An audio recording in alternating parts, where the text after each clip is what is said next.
aspire to write at a professional level, and to recognize that with this particular assignment, there's actually a genre and a professional expectation out in the world, right?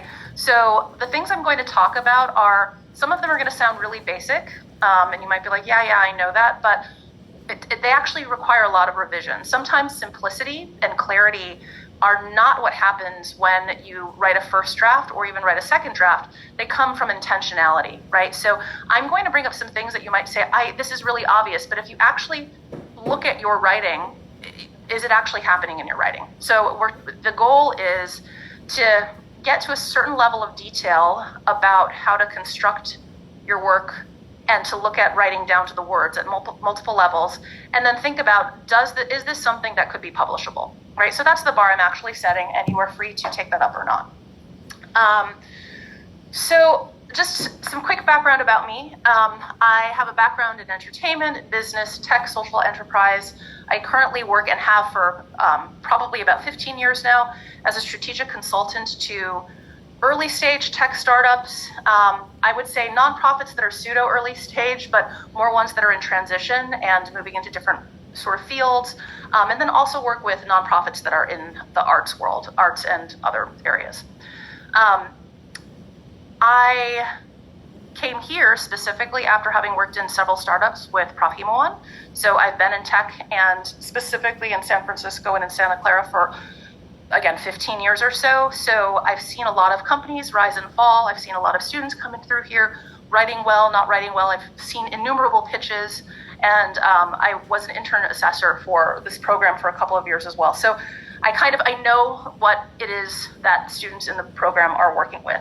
So again, I feel like folks are really showing up professionally in their work, and in a lot of what I've seen in terms of presentations and pitches, I really, really encourage you to set that same expectations for the actual writing, which will just take a little bit of time. So that's the basic intro. I have specific things I want to talk about that will take us through at least an hour. I intend to end on time, and I did on Tuesday. We'll see. But before that, I start, I would actually like to know, does anyone have specific questions that you are concerned about with your cases? Just any problems that you're having, things that have come up in terms of the feedback you've received, so I can just get an idea of, to make sure that I cover what needs to be covered. And feel free to just unmute yourself and let me know.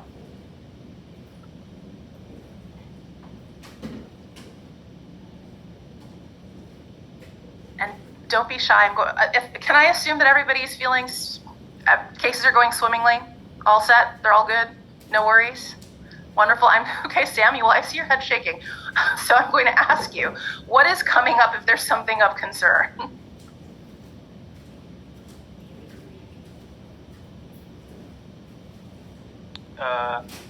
Yeah, so I think I just wanted to get some idea on,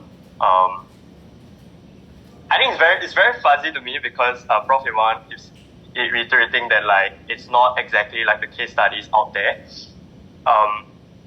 It is it's slightly different, like the writing that we should be doing, but that's kind of like the main references that we have, and the other references that he's provided are quite different in terms of the way they structure their cases. So I'm just not very sure, specifically how we should structure it well, such that we can actually cover all the bases. Yeah. Got it. So I will provide an overview of the structure that should be helpful, but it only goes so far because obviously there's an art to this, right? There's not a template. And of course, yes, in the world, there are lots of variations. So I think one thing he might be speaking to is that if you look at a bunch of different cases, they have really targeted aims that they're talking about. And so they might eliminate sections that you're being asked to do, right? So I think what I would do is just say, I believe you have some really specific things you have to include. Is that accurate in your cases? Okay, so I hope that there's some rubric where you know that you have to have some sort of introduction to the company, some sort of analysis of the marketplace, right? You have to have some sort of dilemma, which I hope has been vetted at this point, or at least is on the table, and then some frame of options, right? So beyond that, within a case, there is nothing that has to happen from the writing perspective. If you have a checklist of things that you have to turn in, you should make sure to match that. But I'm going to provide a framework for shaping it around those things, and we can discuss some more specifics about what you can and can't keep. What a case shouldn't do, let's say you have a startup, or you're with an organization, a company that's been around for, let's say, 6 years. And you've had two founders, let's say, and the person you are following in your case is the newer one, and the company's pivoted and they're doing something that's very different from the original. You don't need to have a documentary, like a robust analysis of everything that has happened over those 4 years in your case. That gets truncated and elided into a snapshot of how the company started, maybe even just a paragraph to get us from the initiation, from the initial founder to the current leadership, and then, you know, what they've built since. So that period of just introducing the company might be a page and a half, whereas if you were to do an honest reckoning of everything that happened with multiple changes and pivots, you might have to write 5 pages normally, right? So you're aiming for the narrative that you need to create to, let's say, to teach your student. I'm going to put it that way. So I know that answer isn't super concrete, but hopefully this helps you whittle down your choices. Okay. Any other questions at all that have come up? Does anyone feel like they have a dilemma that's not solid yet? Or everybody feel like it's all going well? Okay. I think one question, just adding on to like Samuel's point, because like I remember, like if we follow like the examples, then we'll actually fail our module.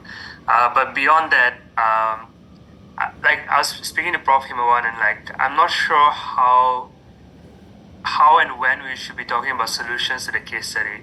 So like I did ask him, I was like, so where do you think I should be putting in the options to solve the case study? Then he said it depends on me, and then I was like, okay, but if I do include these options or the solutions, how far should I analyze them in the case study, and when and which part of it should I analyze it in the teaching note? So I'm like a bit unsure about that. Yeah. Okay, so that's actually an important point. So thank you for asking that question. Yes, it does depend on you. If you get to do what you want, kind of. So you do want to have a thorough presentation of the possibilities and the options in the case study as far as your protagonist, the person you're following, as far as that person knew them, right? Because this is their narrative. Any analysis about which direction to go in, etc., that wasn't part of their discussion in the conversation you're presenting, and that's your own, has nothing to do with what we're talking about today. That's in your presentation deck. Does that make sense? So any editorial point of view, a perspective that's your own analysis of what's going on in the company, that has nothing to do with the case study piece of it, the actual case, right? That is an analysis that the pseudo student would be doing after reading their case. So creating their case. So this is the trick of this particular course. You all are playing 3 roles. You're playing writer of the case study, right? Because the writer is not necessarily, in the real world, there's the writer. It might be a hired gun, right? So you have the writer. You are playing the student. No, you're playing the professor who teaches the case and then has to write a teaching note, which is basically how to teach this. Now, I know that the teaching notes in the real world are really, sometimes they're like 3 sentences, sometimes they're elaborate. My understanding is that you've been given specific instructions to explain what somebody can understand from your case, right? The idea is what is this teaching? So you're playing the writer, you're playing the professor, and not just the professor, you're playing the professor who is providing a teaching note for other people to take your case into the world. And you're playing the student who has been assigned the case and now has to create an analysis of it. So you're doing all 3 parts, right? And so I just want to be clear, the presentation is where you get to share your opinion, your insights, your analyses, whatever it is you want to put in. Your case study is a narrative, let's say, think of it as a documentary where the camera's following your protagonist and you're following their life. It is a narrative of an entrepreneur's experience under specific circumstances and their struggles with leadership and to figure out what to do. It's about them. Anything that is not about what they could analyze has nothing to do with the case itself, the case document. And then the teaching note is what you can glean from it if you were to study, like to teach it to somebody else. Does that clarify? Okay. Any other questions? All right,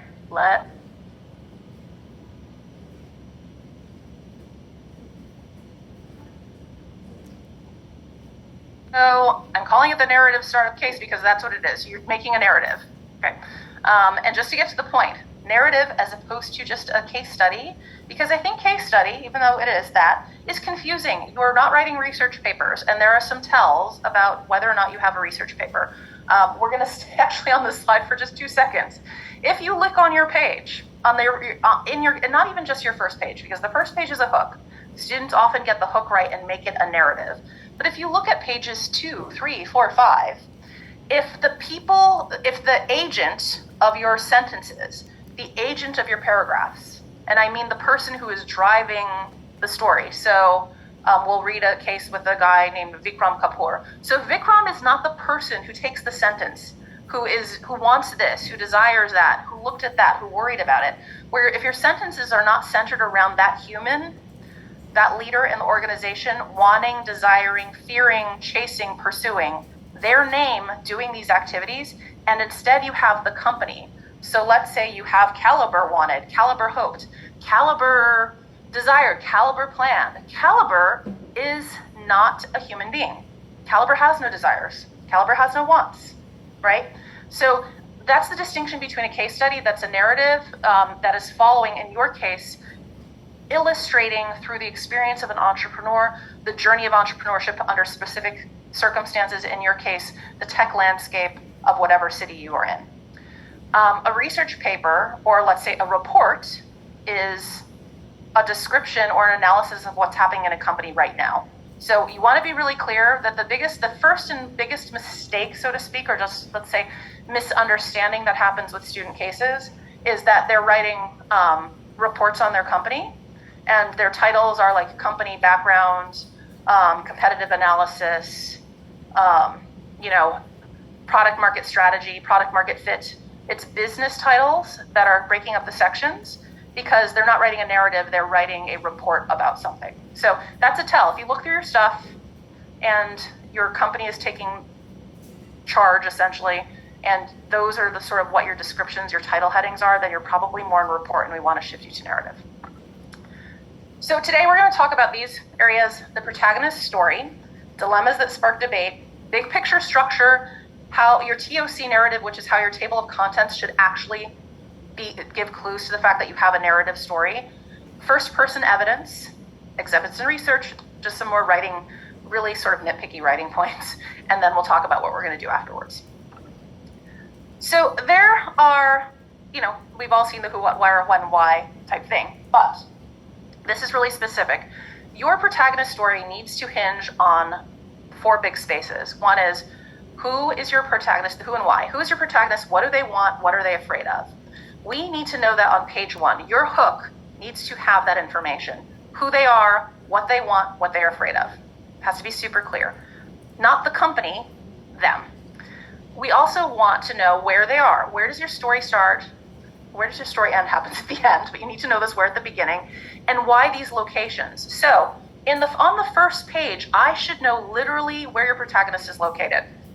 Are they on a boat going somewhere?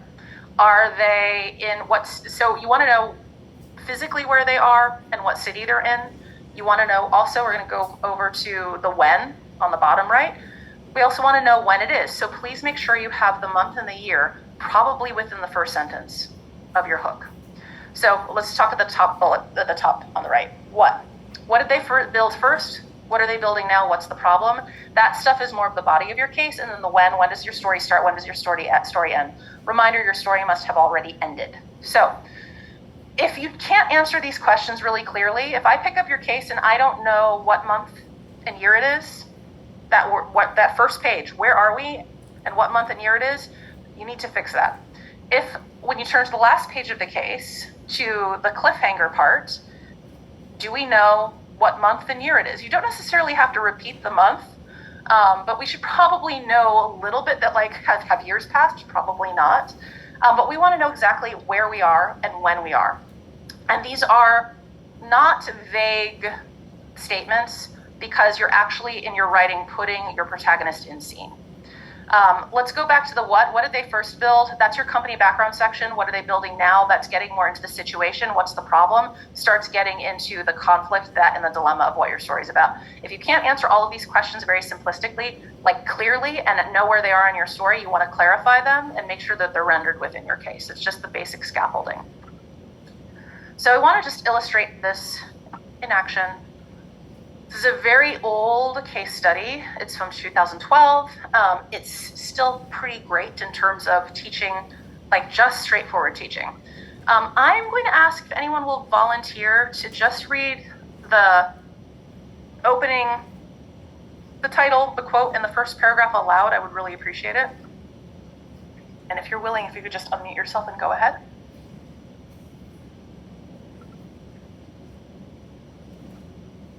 Yeah, sure, I can do it. Thank you. Killing Craigslist, entrepreneurship in the online apartment rental market. Craigslist is like an undead monster from a B horror film. It's slow moving, it's ugly, and people are attacking it from all sides. Limbs are falling off, blood is spurting everywhere. But the thing keeps dragging itself along. Somehow, Craigslist just won't die. At his desk in the Rent Jungle office in downtown Pittsburgh, John Pastor reviewed his visitor traffic report for October 2011.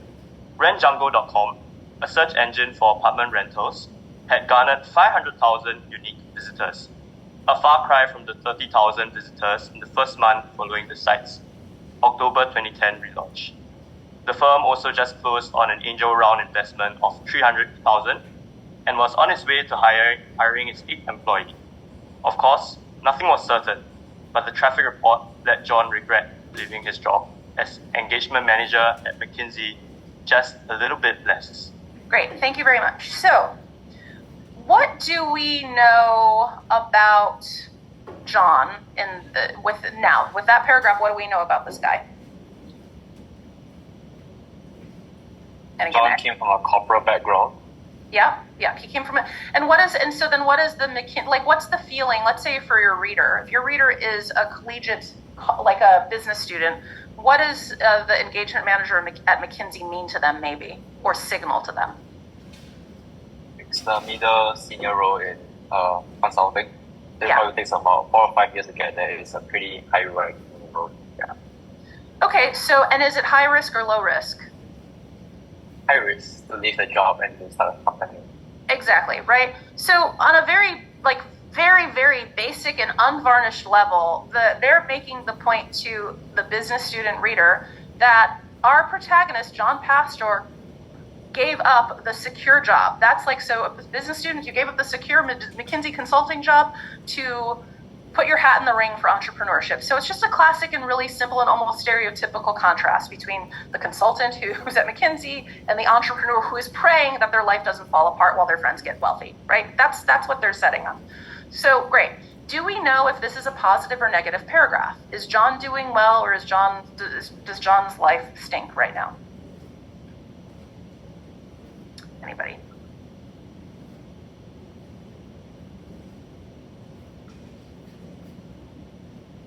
I mean, it's doing pretty well looking at the metrics that were mentioned in the first paragraph. They're on their way to hiring their 8th employee, angel round investment, unique visitors to the website are booming. Yeah, exactly. So I just want to I illustrate this is because the language is super simple. It's not complex. It's not hard to read, right? It's really simplistic. You're not like, oh, this is so impressive, the writing.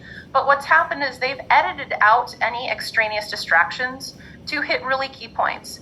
Number one, we know that that this is about entrepreneurship, and that this case hinges on classic contrasts and conflicts between risk and reward, right?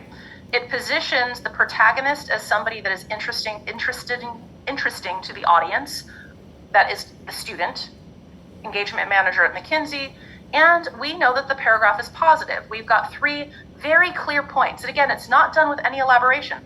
500,000 unique visitors, which is better than 30,000. $300,000 investment, an angel round investment, and then about to hire 8th employee. Super clear, super clean, goes down like water, and you're kind of unimpressed by it, but you know what's going on, and you can kind of feel what it's about. So I call this the business bland intro. It's like business bland storytelling.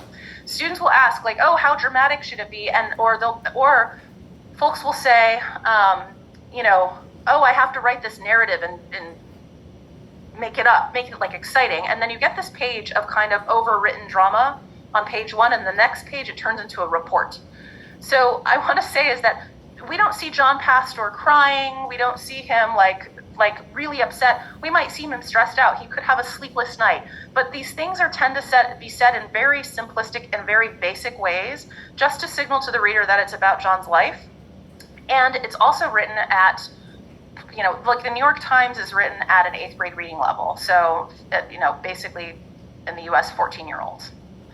So it doesn't mean that people that the concepts that are described aren't necessarily more challenging than that, but the language is basic. So if you look at your stuff and it looks more dense than this, and somebody has to think more than this to digest it, then you might want to think about just like pulling some of the extra stuff out of your language and think about your PowerPoint presentations, right? We all know that when we're doing a business pitch that we don't want to have excess, but people seem to forget that rule when it comes to this kind of writing. So I say all of that, we've got a very positive paragraph, and the paragraph itself is signaling something specific. John is an entrepreneur, he's in Pittsburgh, he is at his desk, it's October 2011, he's launched Wrench Jungle, we know what Wrench Jungle is, we know it's doing okay, we know that he left something stable for something risky, and he's having a good time so far. Positive, simple, encapsulated. Can somebody read paragraph 2, please?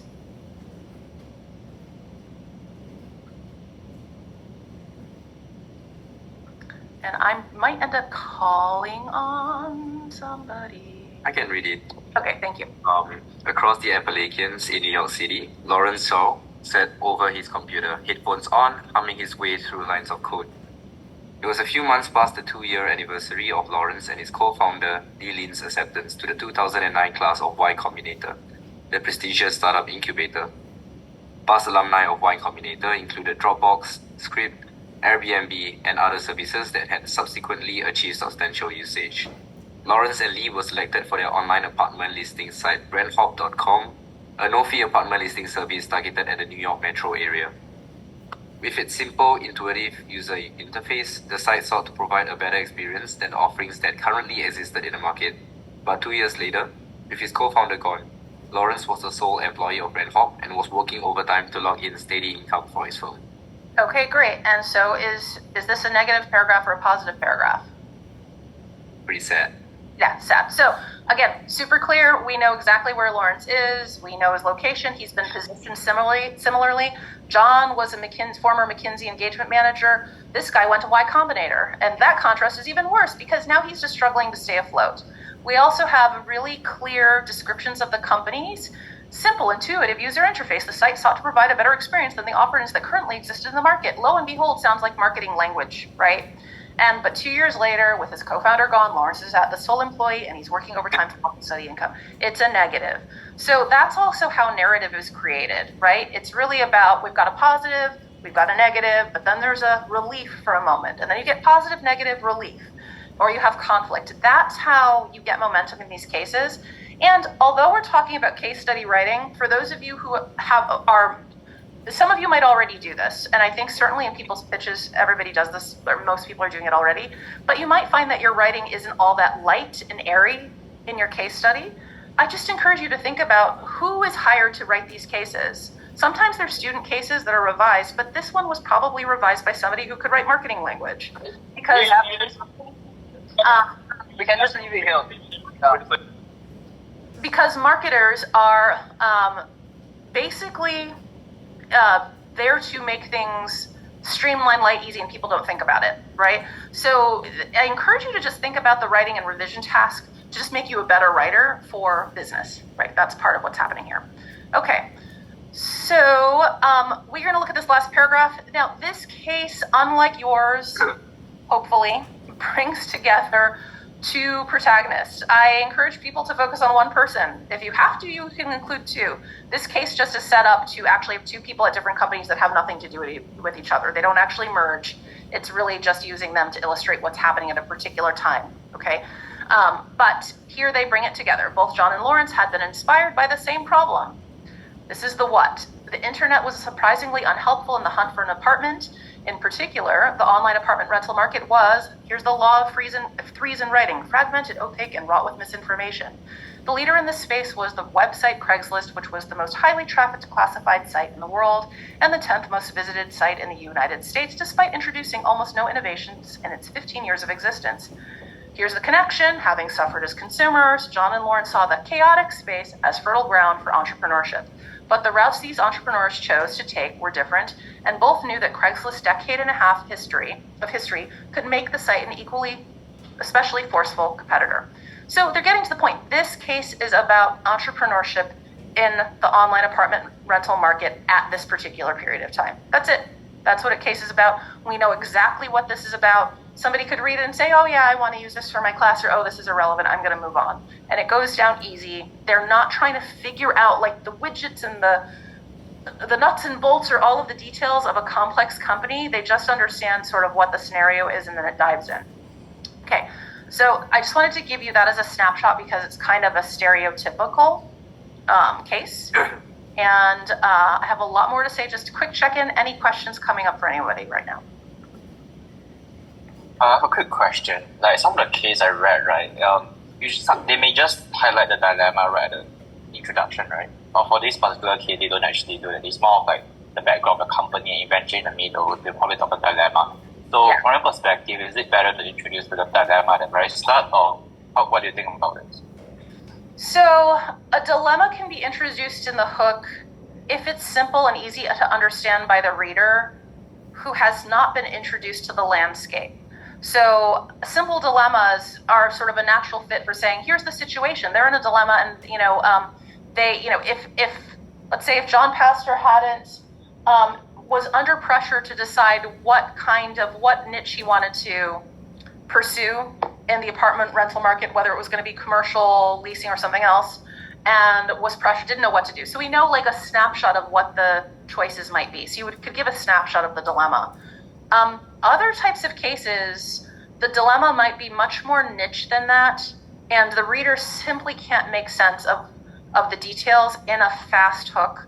And so in that case, I would aim more like this, where you give like, there are stakes and time might be running out, and they have to figure something out to reach a bigger goal, which is success, or they don't want to fail, or they're afraid that money's going to run out if they don't figure out something. But if you present all of the details, if it's going to take you 3 paragraphs to unpack it, then your dilemma is too complex. Does that make sense? Okay. Yeah. Okay, great. All right, so that gets to this next point. Dilemmas have to spark debate. I'm sure you have heard some version of this from your professor, I hope. I don't know. So I just have this Theodore Roosevelt quote here: nothing in the world is worth having or doing unless it means effort, pain, and difficulty. I don't necessarily agree with that in the real life, but for the purposes of your writing, you need to put your protagonist through the ringer, right? And it doesn't mean like high drama. Again, we're looking for business plan drama, but what I mean is that there is effort, there is pain and worry, and there is difficulty. If you cannot find that in your case, you don't have a narrative, and you're not teaching your pseudo-fake student what it is like to be an entrepreneur. So that's what your case is doing. Your case is teaching what it is like to be in a position of leadership under pressure as an entrepreneur, and you're using your company to illustrate that point. So I just want to make sure that your dilemma can't have an easy out. So this idea of not having a really good dilemma, some students will say, I keep being told I don't have a great dilemma. And most of the time it's because they're kind of describing a problem or a concept, but not something that really has directions that the person can take. Or the choices before your protagonist or the protagonist are so unequal that one decision is obvious and only like A is the right answer and only an idiot would go through B, right? And if that's obvious in the case, you're not having your students do anything. So if you keep in mind this next point, if you keep in mind this, your dilemmas are teaching something, and cases are set up to teach. So what happens is the student gets a case, they come into class, they read it, they've been prepared with all of the material that they've studied already in their business course, and then they need to be able to show up and understand, you can imagine like role play, the decision making in the cases, and have to understand, I have to have a point of view. They need to be able to discern things. They need to be able to express judgment based on the business information they've been taught. They need to explore how conflict gets managed, or how they might manage conflict if they were in the entrepreneur's shoes. How might they manage the crisis if they were in the entrepreneur's shoes? How do people bounce back from failure, right, if they're exposed to, and how they might adapt and change and pivot and do things along those lines. And then also the basic courage it might take to kind of really want this. So it's teaching entrepreneurship, and the details of what happens in your company need to illustrate these things. So you can even think, when I'm writing about this particular thing, that conversation that happened at my company about product market choices, right? Where are we headed with this new product? Have I written it in a way that can illustrate that there were that there was maybe conflict, or that there was some subtleties that had to be discerned, or that there were really disparate points of view. The point is that these are sort of the cores that you want to illustrate with your writing, and that means you have to actually understand the details beyond describing just here's the situation. So I want to just emphasize this point on the bottom. Real decisions are hard. So if you don't have real decisions that have to be made by your protagonist, you do not have a great dilemma, and you're not really teaching your student anything. You're kind of reporting on an opportunity, and your student knows what to do. Last point here is this. There are kind of, we can think of cases in 3 levels of difficulty, and I'm kind of making up this tiering, but it illustrates the point. You have a high school student who's studying business. They've learned a lot of business ideas. They know a lot, maybe. And, but the teacher wants to make sure that they have a grasp of the concepts and of the landscape. So they give them a case where everything is laid out, including the options and including the decisions that the entrepreneur made. So they have the whole thing from beginning to the end, complete story. Students come in, they analyze it, but they don't have to show up and come up with their own options. The options are before them, and they use analysis to figure out, is this a good one? Would I have done that? They kind of think about it along those lines. When you get to the collegiate level, and this is where you were writing, you cut off the ending. You cut off what actually happened, the decisions, and you leave it with, okay, now we have this open ending. Sorry, I'm just talking really fast to get through stuff, so I'm tripping over my words. So we have these options that are presented, but we ask the student to take the analytical frameworks, which I believe you've had a whole hour on last week, I hope. Is that accurate? Did everybody have an analytical frameworks workshop with, I'm pretty sure, okay. So you take that information, and because you've studied those things, you should be able to look at all of this material and create analysis. The student should be able to create analysis and say, here are the things that they could do, right? That's what your pseudo student should be able to do with this information. But the teacher didn't give them that information. It was cut off at the end. This is why your case has to have a cliffhanger, right? Your case has to have a cliffhanger. You don't tell what happened at the end. It's cut off. And why your dilemma has to create meaningful debate, because your student has to grapple with these issues, and it has to be worth their time to make. You don't want to have a SWOT analysis where everything is like strengths and the other one is everything's weaknesses and this decision is made, right? You actually have to have some meaningful conflict. So that's a lot to say. This is why you need a good dilemma and why you have to cut off the end of your case. All right, so now we'll talk about big picture structure. Whoops, I didn't mean to do that. All right, so, sorry, the gallery of faces is all in front of the diagram. It's not like I don't know it, but I would like to be able to see it. All right, so we have this big picture structure, and this is as much detail or templating I can do for you, which is that you have to have a hook. Your hook, let's say a page, ideally 3 paragraphs, a beginning and middle and end of the opening, and then maybe if you have to go to a page and a half, you can get away with it. But if you want to be simple, you need a 1-page, 3-paragraph hook that sets up the opening scene of your story. That scene takes place fairly close to the actual end of the whole narrative, because you're talking about the protagonist typically kind of being desperate to come up with a solution, right? They're in a space of desperation on that front page. Then, like in a movie, you flash back. Well, how did we get to that point where they're like, what should I do? So you just think about, you have somebody who's sitting there next to a ticking time bomb, and it's about to go off, and they have to solve it with some entrepreneurial brilliance before it goes off, and they're desperate. And so basically you start your case with a screenshot of the person sitting next to the bomb going, oh no, what did we do? And then the next page, you turn the page, you go back in time and show them, how did we get there? You go back to the inception of the company.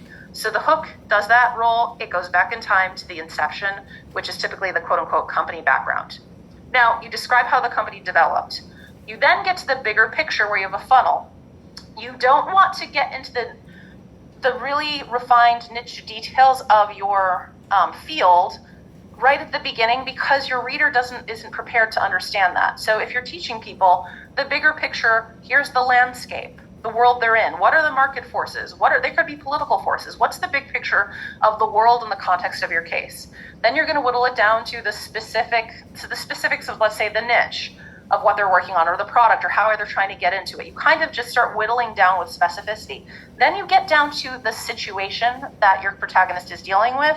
Why does this matter? What are the stakes? What are the different points of view?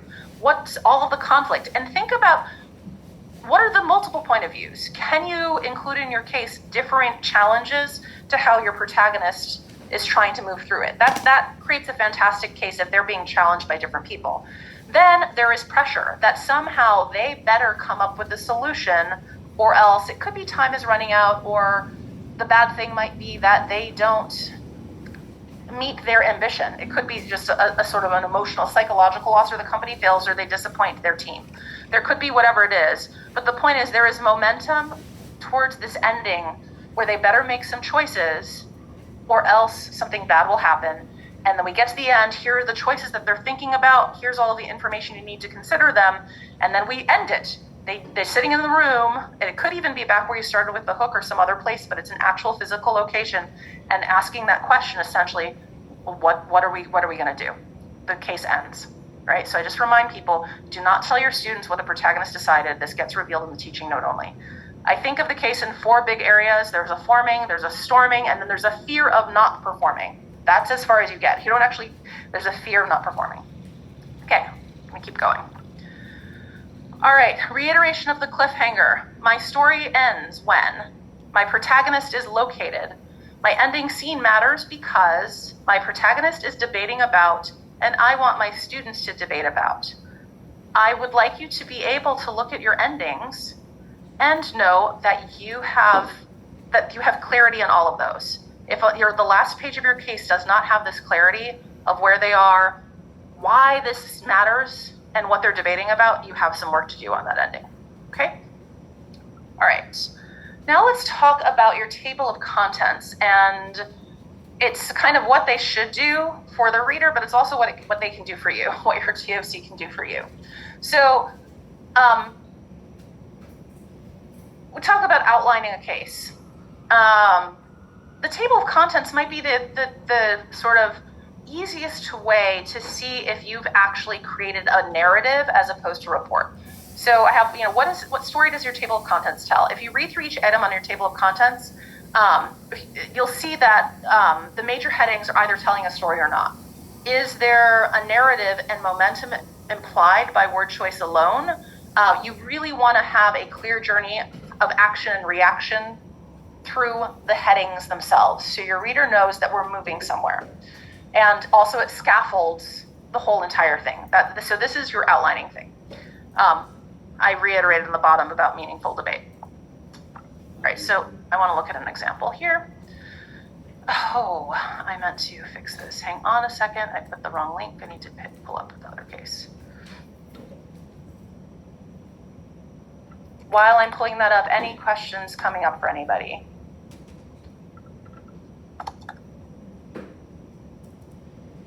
Nope. Okay. All right, this case is called Hoat Hunt.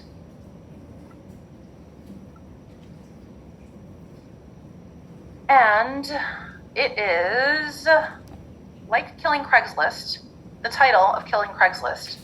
Craigslist in that does not actually figure into that case other than to say Craigslist is dominating the market and these two startups want to do something about it. That's all that they do there. The title is serving to grab attention because it sounds bold and that you're trying to kill off Craigslist, this undead monster that won't die. So it's just kind of a bold attention-getting thing.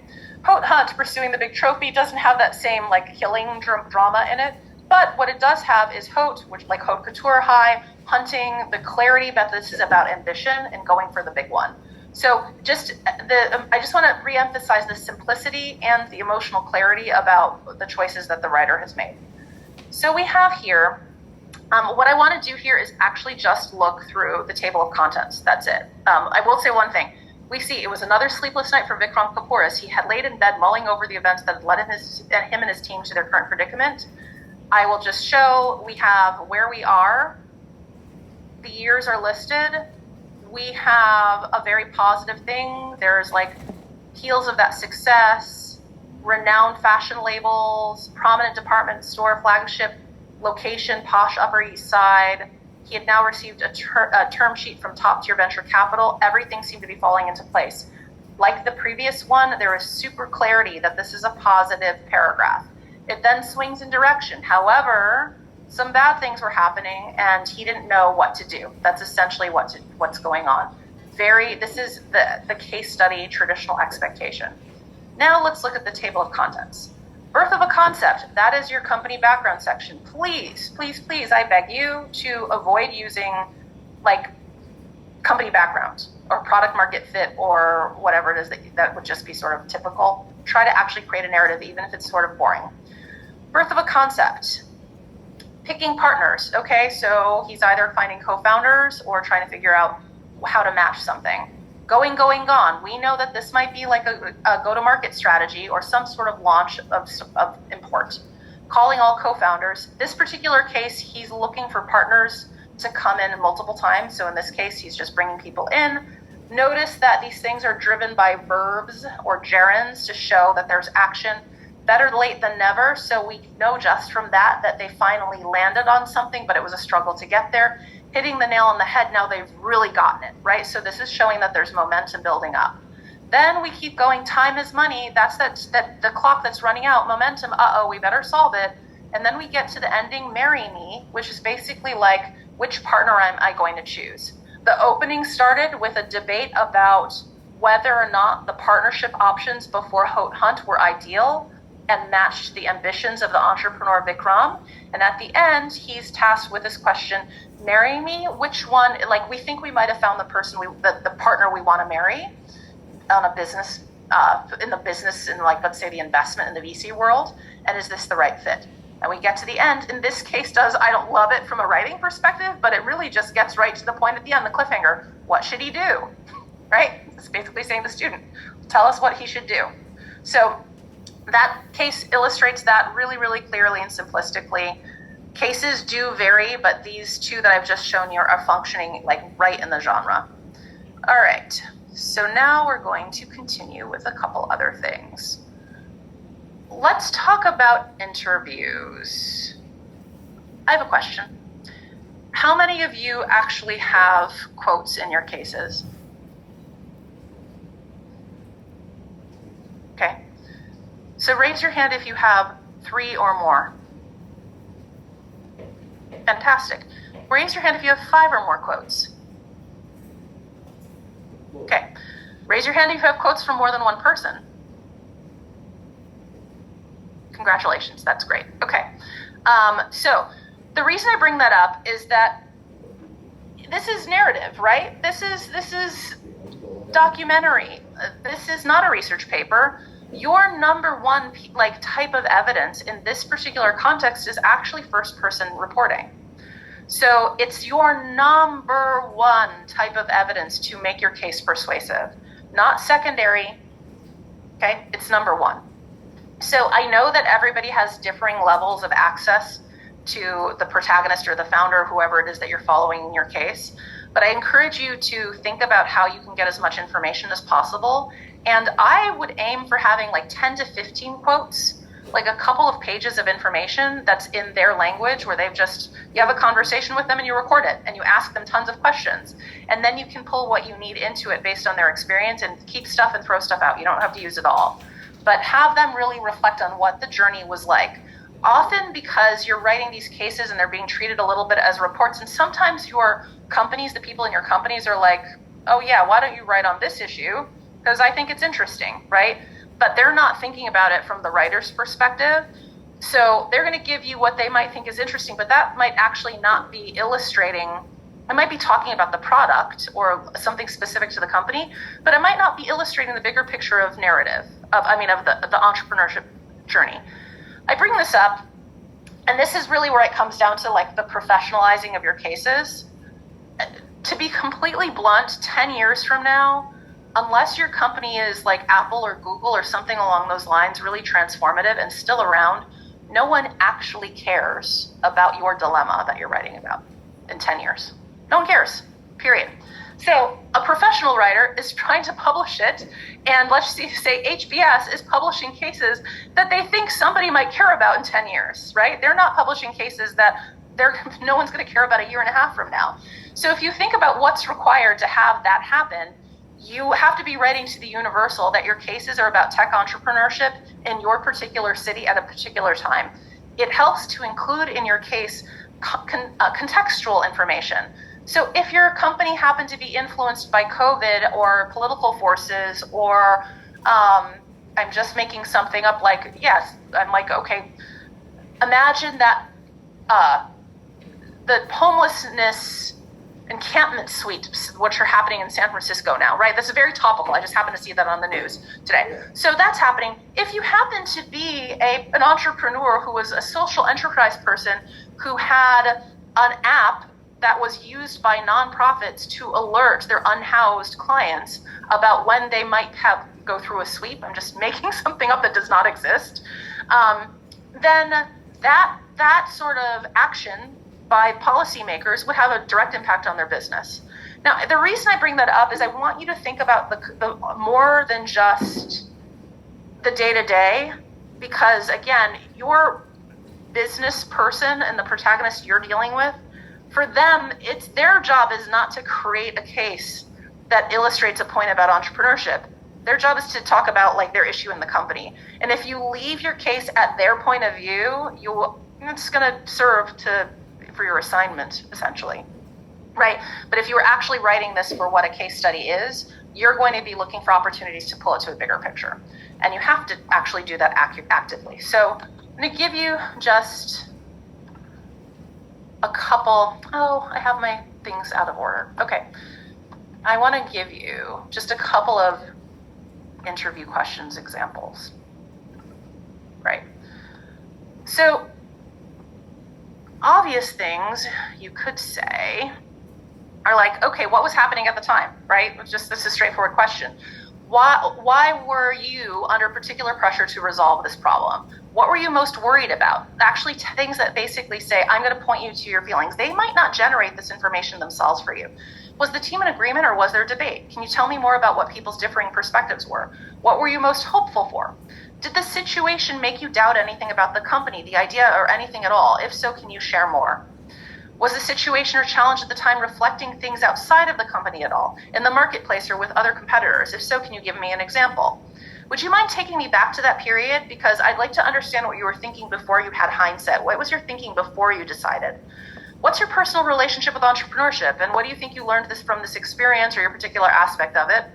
As you were trying to resolve the dilemma, what were some major decision points or turning points along the way that really gave you a new insight, changed your point of view, or challenged you to move forward?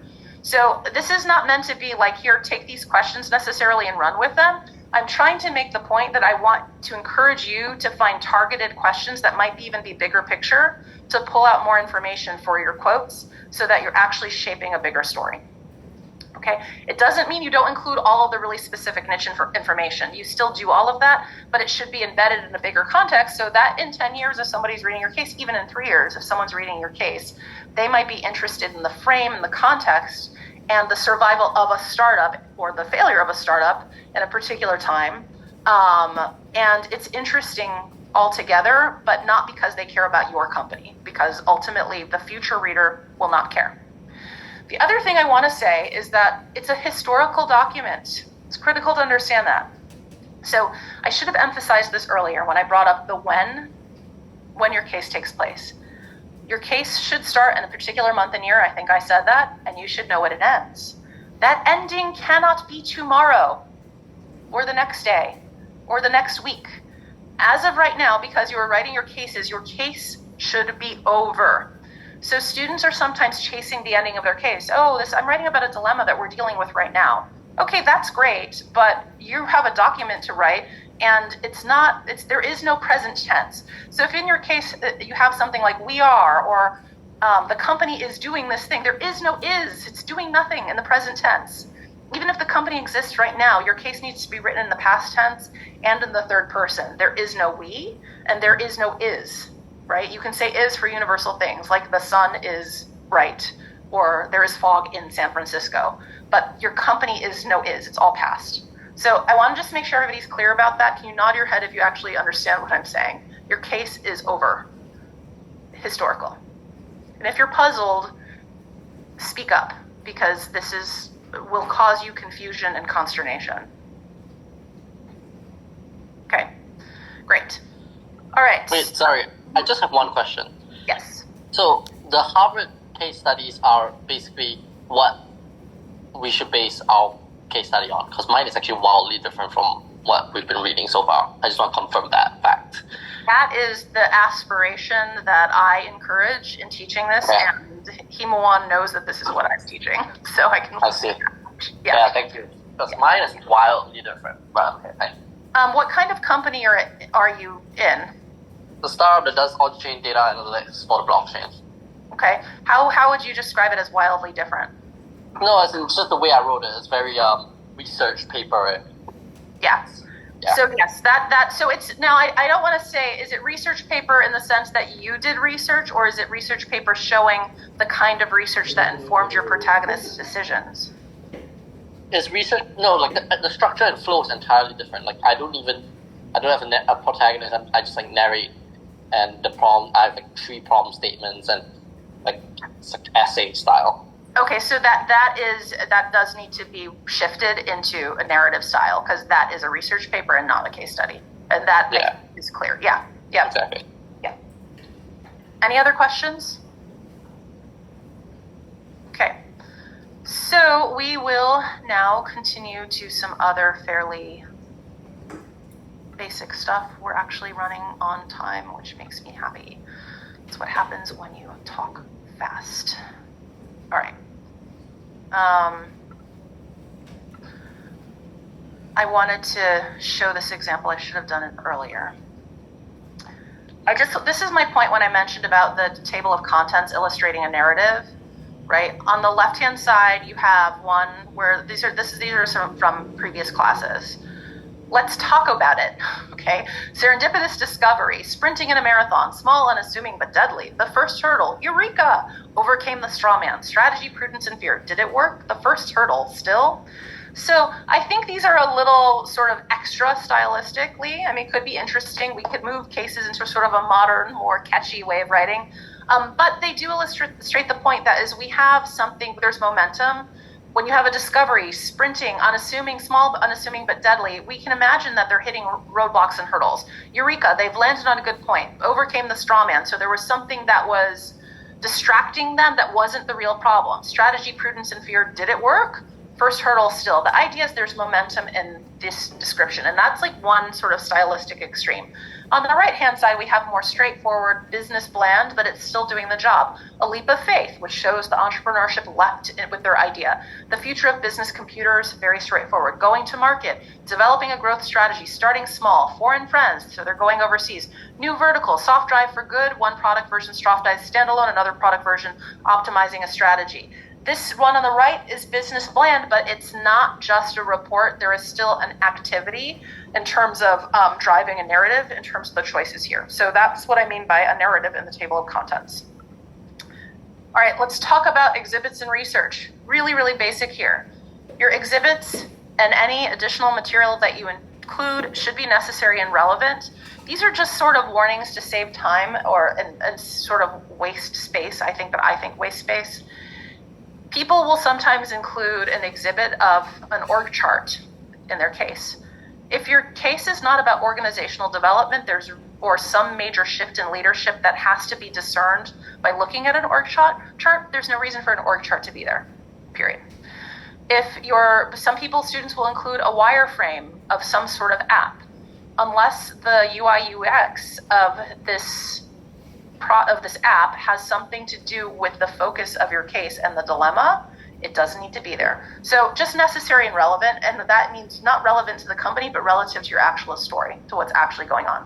The other part is that things should be diegetic to the protagonist's experience. Diegetic means it's natural to the world that your protagonist lives in. This comes back to this idea that if you've done your own research, let's say that you want to talk about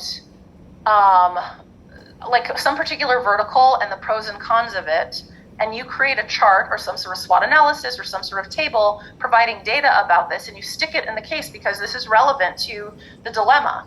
But if somebody asks the question, did your protagonist, your entrepreneur, ever consider this information in their decision? You're like, no, I just did that thing. That then has nothing to do with your case. That's the kind of material you put in your presentation. And this particular case, in this particular area of writing, you would focus only on exhibits and research, which includes tables, etc., that are inherent to your protagonist's journey, that actually existed in real time in that narrative. It's not stuff you've pulled in for your own sake. Properly attributed, just make sure if it's outside material, you have proper attributions. All right, these are writing don'ts. We're getting into the end stretch of today. They're very simplistic, but they make a difference. Third person, your protagonist is the subject, the person who takes the verb and drives the action of many sentences that include simple feeling tones. When Vikram learned this, he was anxious too. So I couldn't see, because of the way my screen was, the person who just said that they had written in a completely different style. So I'm talking to you and anyone else who has this problem. The way you can transfer something that's research written to something that is narratively written is the first pass to go through and change the company's name to your protagonist's name. So I go through and I look for Hote Hunt, and wherever Hote Hunt was doing something, I change it to Vikram wanted to do this thing, or hope to. And you turn it into coming from people's desires. And you can periodically use the company, but if you do that, you're on like the journey to actually being in the right. That's like the first pass. All right, past tense. Your documentary will ultimately be historical, so everything you must write has to be in the past tense. Okay.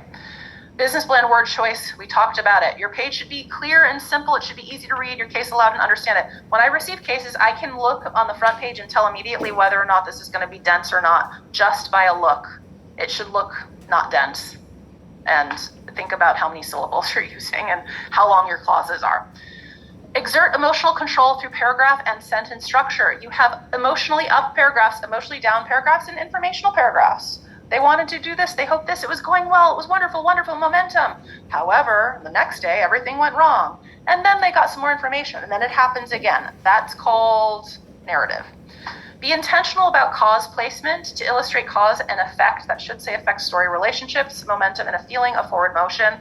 This is me being super nitpicky, but I bring this up to make the point that your writing choices happen structurally. We talked about structural narrative with the table of contents. It happens section by section, like with the hook in any section. Every section should have an arc. This section is telling the story about finding the right partner. This section is telling about the birth of a concept. Every section has a narrative. Then you go down to every paragraph has a narrative. There's an up, there's a down, there's information, right? So you're looking at it there. Same thing on the sentence level. I have this bad sentence here. I enjoyed the opera, especially because I had studied voice for 10 years. This is informational structure. It focuses your reader on the present. I enjoyed the opera, a seemingly recent experience, and then a reference to the past to provide info. This is out of chronological order, right? Narrative typically moves in chronological order. Having studied voice for 10 years, I really enjoyed the opera, right? The sentence just goes faster. So I'm only bringing this up because some of the speed of cases and the fact that there's narrative or something starts slowing down is simply because students or anybody is actually not creating momentum with how they're flipping around their sentences. So just think about that. That's for all of your writing. If you want things to move faster, think about things actually driving things in terms of the structure of the clauses. Okay, that is it. Let me just see if there's anything extra I wanted to say. No. Okay. We'll stop there. We have, lo and behold, 6 minutes if anyone has questions. If not, we have ended amazingly early. Questions, concerns about anything I've said? Great. All right, so I'm going to tell you what the next steps are. I will be sending out a message to remind you of this. I indicated it in the first email, but folks, I just haven't been super clear about it, so I'm going to reiterate it. I know that your deadline, I think, was extended for your cases, so I might have to change the date. I had a date that I set up with HEMA1, but I'll go and look at it. And I'll send an email to everybody reminding you. Here's the deal. You can revise your cases. I do not provide any, because there are too many students, any one-on-one face-to-face conversation. It's just not going to happen. And if you email me about it, I apologize, but I'm not going to be available for it. What I'm doing is I will go through every single case that's been revised. So not the version. I have access to the Dropbox right now where your cases are. You take what you've learned today, and then having heard what I've said, you then go and actually revise it. I will probably send out this presentation as a reference, but I want to see a revision where there's actually been a meaningful change. And then by a particular date, everybody can send a revised case that's updated from this one. I will then have probably a week where I'll be going through and sending everybody individual feedback, most likely comments in PDF. So I'd prefer a PDF so I can comment on the PDF. You are free to actually send a Google Doc if you want, because I can also just make comments in that. And then you can implement that before you do your second draft that you actually turn in. But that's going to be the only period of feedback, okay? So you are free if you have specific questions like that are more like, my dilemma is about this and I'm concerned that it doesn't really make sense. Like, meaning you can ask me a question that I can answer in an email, but that does not involve reading anything from your case. Does that make sense? So I'm open to that. If there's something I can clarify around what's been said or what you're struggling with, I'm happy to do that, but not by actually reading. I will read when I get the submissions. Okay? That is it. Last time to ask any questions. If not, we are going to be done. Yes, go ahead. Actually, I had a question, yeah. So actually, it's two questions. The first one is that for my case specifically, my protagonist just recently came into the company. So there's a very long history of other kind of founders and stuff and how it went. So I feel like it really breaks the flow if I just talk about the past, because it's talking about someone else's story, and then suddenly it goes into this new person, which is kind of the focus of my case currently. So I'm wondering if you have any advice on how to navigate it. And that's kind of my first question. And you're talking about, for instance, in the when you're describing how the company got started, is that the area that you're concerned with, or are you talking about other areas of the case too? Specifically, I think it's just the first part, that connection, yeah. Got it. So your hook should be about your actual protagonist, not about anybody who's not your protagonist. So just make sure it's about the person you're following. When you go to that previous section, I just call it, you elide it. Just create an ellipsis bit with your paragraph. So you can still start, the company began here when a founder described who they were, wanted this, this, and this. They had this idea. This is where it came from. You probably don't need to get into their schooling and all of that kind of detail. And then do something like, and for 4 years, the company was successful or struggled or had its ups and downs, including A, B, and C things. So you can give a snapshot that's like a summary of it. And then you say, by the time they had reached, let's say, X goal, whatever that is, or X stage, it seemed that they were ready for Y. Whatever those X's and Y's are to lay the framework for your new person to come in. So all I'm saying is if you can just set some context for why they came into the company, right? It could just be that somebody else left. But ideally, it's because they're coming into a world with some sort of mandate or job to do, right? And so the person came in, and then you describe them their background, why they were a match for it, and the momentum and the situation that they came into. So that's how I would do it. If there's any context for the company's structure, background, successes, failures that might influence your protagonist, the world they come into, you should provide that. But you can align it just by saying for X number of years they did whatever. Okay? Yeah, and just like one more thing really quick. There's some stuff that we have read about, I think like the competitor analysis, if I'm not wrong. Anyone can correct me if I'm wrong, but competitor analysis, which is like kind of really, really technical sometimes and like not, a bit difficult to weave into like a story unless we like somehow keep inserting the protagonist into it. But Yeah. I was wondering if you have Yes.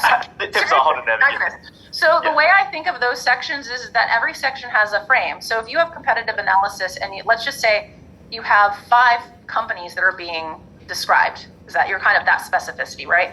So you have 5 companies that are being described. All of them have some sort of advantage or disadvantage relative to your company. So the way I would frame it is at the beginning of that section, you have 3 to 4 sentences setting up the landscape. I keep using Caliber because it's on the tip of my tongue, right? Caliber was, as Caliber looked at as Vikram, my favorite protagonist today, as Vikram looked at the landscape that Caliber was facing over the next 4 years, he knew that the biggest challenges would come from companies that had the capital to really reach their heights in surgical AI. Caliber had been struggling in this, that, and the other thing, right? Caliber had tried A, B, and C things, and yet they were still trying to get their advantage. Vikram looked at the following companies to see where they fell into place. And then you have Company A. Instead of just saying Company A and then giving a description of the company, Company A was strong because of, right? So you just pitched the way in which they would actually experience looking at competitors for real. And then you can describe them and give them actual advantages as opposed to just information. Does that make sense? Yeah, that's perfect. Okay, great. Thank you. No problem. Any other questions? Yeah, I just had a quick question. So, I wanted to ask how technical, must our language be? Because my background is like a data student. I don't really know a lot of business related stuff. So when I talked to Himawan, he said that I need to be a little bit more clearer about the terms I'm using, like revenue generation and stuff like that. So how specific must we be for that? So a 14-year-old can understand that a company wants to make money. Mm-hmm. Right? So I'm just making the point. So someone could say, Trio, let's make a company, Trio. Trio was needed to earn, let's just say $5 million in the next year. I know this is not exactly what you're probably dealing with. That's the equivalent of revenue generation. So there's no reason to actually use the business term to describe what people are trying to do. Does that make sense? So I think whenever you have a business term come up, are you using the business term to shorthand an actual thing that actually happens in the world that anybody could understand if it wasn't covered by jargon? So I think that's the first place I would start. Are there other ones that are more complex than that? Because I'm worried I say that, but that might just be revenue generation as an example. Mm-hmm. Okay. I mean, does that actually answer your question functionally for what's happening in your case? Yeah, I think it's more when investors are trying to invest in your company, and then that helps to generate revenue. But that's actually not revenue that you're talking about, right? It's I think that's where the confusion comes. Yeah, I mean, I think so. Well, no, say that again. Just explain again. I want to hear. Okay, so my specific point that Himawan called me for was that I said that when companies are investing in my company, people are investing in my company, they are giving us revenue, but that's actually not revenue. The revenue comes from clients, right? Yes. Yeah, they're giving you capital to do everything. Yeah. Yeah, so I think, I think those things, so what you're kind of saying is more that you're sort of trying to pick out the right phrasing to make sure your description of what's happening. I got it. Yeah, so in that case, that's capital. I wouldn't worry too much about, unless he said that like about a lot of your stuff. And if that's it's just related to the choices mainly. got it. So feel free to even highlight when you submit your case for feedback that these are places where you're getting that feedback. And actually, for everybody, you can highlight in your case, I've gotten critique on this and I don't really know what to do about it. You can highlight that in your case and then I'll take a look at those particular things. Okay. Anything else at all? Yay, nay? All right, I look forward to reading your stuff. Thank you for meeting with me this evening.